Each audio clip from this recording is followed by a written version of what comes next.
Hi, it's Keith Carlock. I'm here at Thomann Music today on a Gretsch Groove Tour. This is our second week of clinics.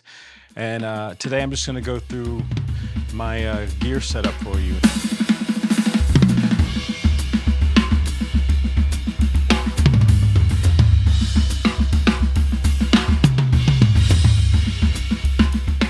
I'm playing Gretsch Brooklyn drums. And it's a 10, 12, 14, 16.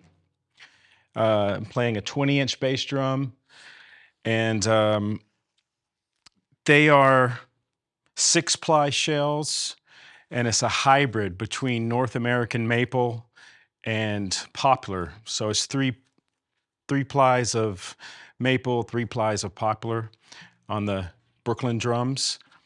This is a gray oyster finish, very beautiful wrap. And to me, they have that Gretsch characteristic, but they have a kind of a more mid-rangey, darker sound to my ear. They sound really great.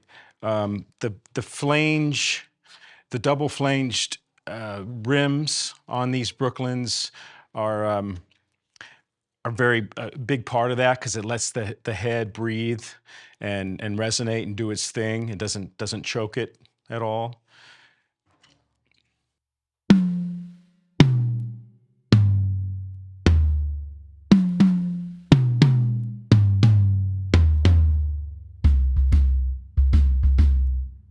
So I have them tuned pretty open.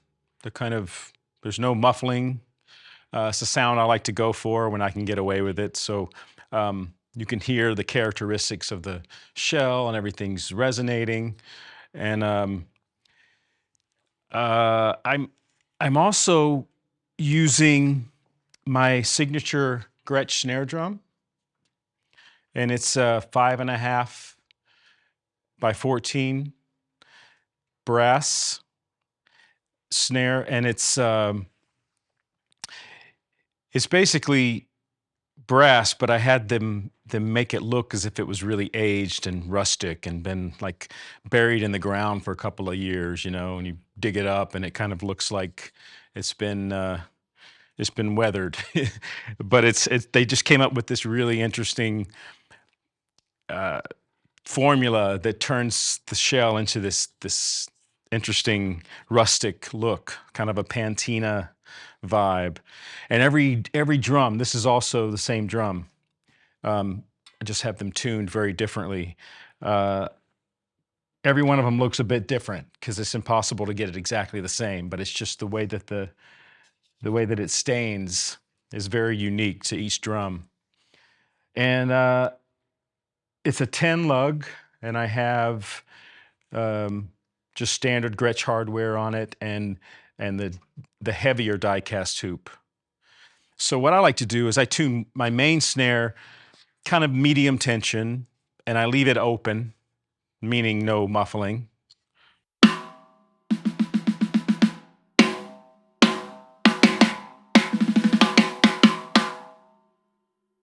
So that you get the overtones and it rings a little bit.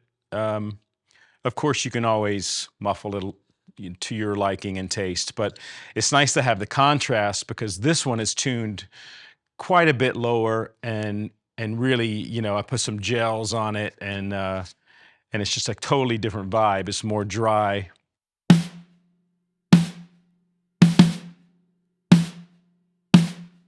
So in a groove, you got this kind of thing, you know.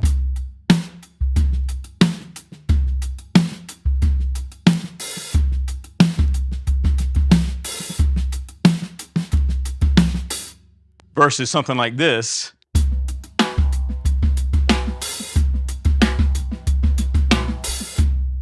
So it's the exact same drum, but it just kind of shows you just a little taste of the versatility of what you can get out of it.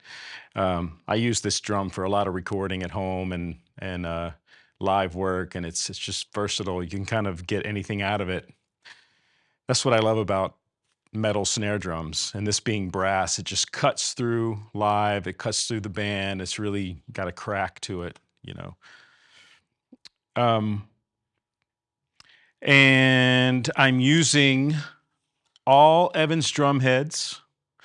I've got coated UV2s on the toms,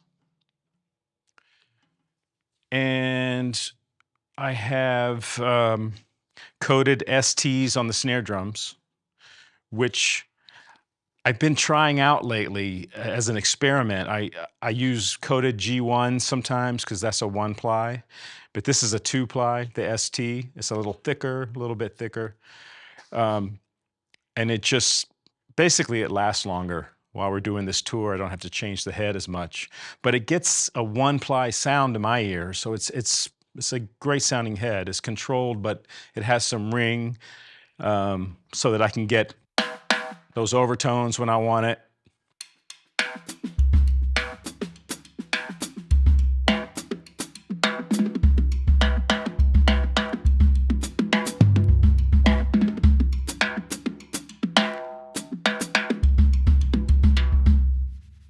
Get all those kind of cool little tabla sounds and things, and let the head do its bounce thing and muffle. And I like, you know, getting those sounds out of it. So experimenting with this ST it's really sounding good. And on the bass drum, I have the Evans UV EQ4 on the batter side, coated, and it has a little muffling system in there. And it's got a lot of low end, especially for a 20. It's really it gives it kind of a 22 vibe, you know, because it's got that low end happening really easily when you tune it. And since I'm playing this drum wide open with no muffling, it kind of helps the control of the overtones, so it's not too much to deal with, especially when you're miking it up. So these UV2s and the UV4, and then I have the ST coated, all these coated drums that Evans are making, these coated heads are really amazing for a lot of reasons, but the wear, like they don't wear out in the middle and start chipping away and peeling. They've come up with a new way of coating that's really great, and it lasts a long time. I've been playing on these for over a week, and there's literally hardly any wear on them. And I think the snare, you know, gets played the most, and you can see a little bit, but there's no peeling at all. And that's after a lot of playing in a couple of weeks right there. And it's just, you know, it's great because you don't really have to change after every show or every couple of shows. I mean, it depends on the music you're playing, but, you know, I hit hard, but I don't always hit hard. So there's like wide range of dynamics that I need. So this is working great. And then moving on to cymbals, I have all Zildjian cymbals. I like big, washy, but articulate cymbals that all kind of crash and all have a good ride with a bell. I don't necessarily think about the labels so much being a ride or a crash. I just find cymbals that sound good together, and I ride on everything, I crash on everything. And these particular cymbals do that really well. This is a 14-inch Zildjian K Caropes. They're very articulate and they cut through, but they're not harsh. They're kind of a softer sound, which I like. Very musical sounding.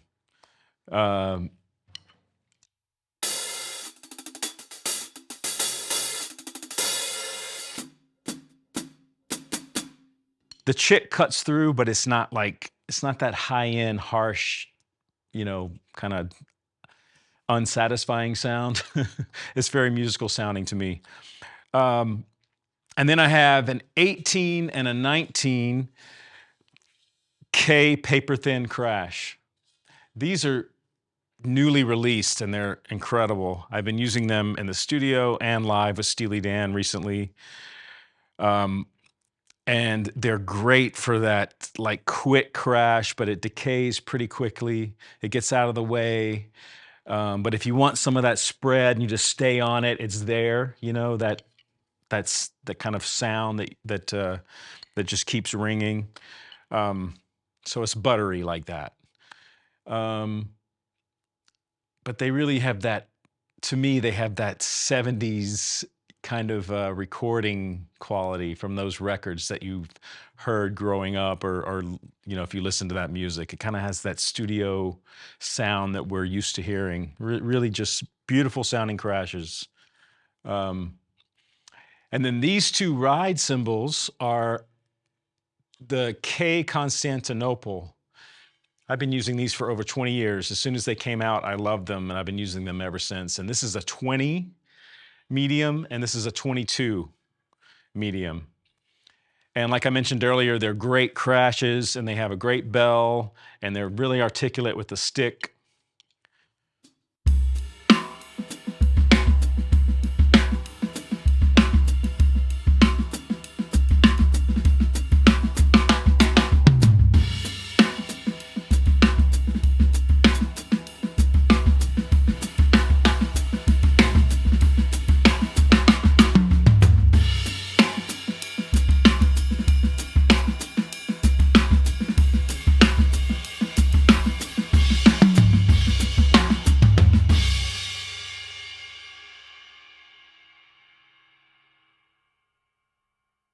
So they both sound great as crashes.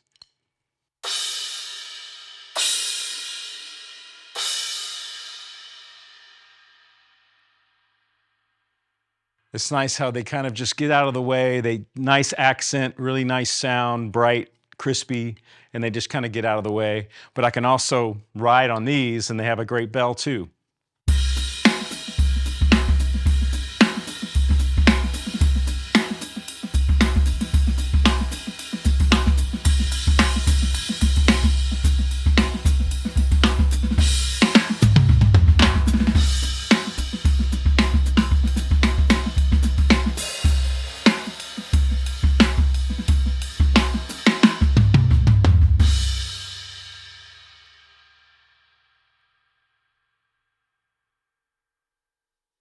So that's my cymbal setup. I have all DW hardware, Drum Workshop hardware. I use the 9000 single foot pedal and the 9000 hi-hat pedal. And the cymbal stands are, I think, a mixture of a 9000 and 3000 series. The 3000s are a little lighter and not as heavy and bulky. And of course, I use my Vic Firth signature Keith Carlock sticks. I kind of go for like that articulate cymbal tone that I like, and I use like it's a smaller bead. It's kind of modeled after an 8A that I used to use many years ago, and we just kind of made some modifications to that size. And but because I use a certain technique in my hands that's really a lot of motion here, I can get a big sound with this little bead, but it also allows for really articulate, you know, cymbal stuff. So I can still get a big sound even though it's smaller than a lot of sticks, but it has that articulate thing that I need. So thanks for listening, and that's the rundown on my kit.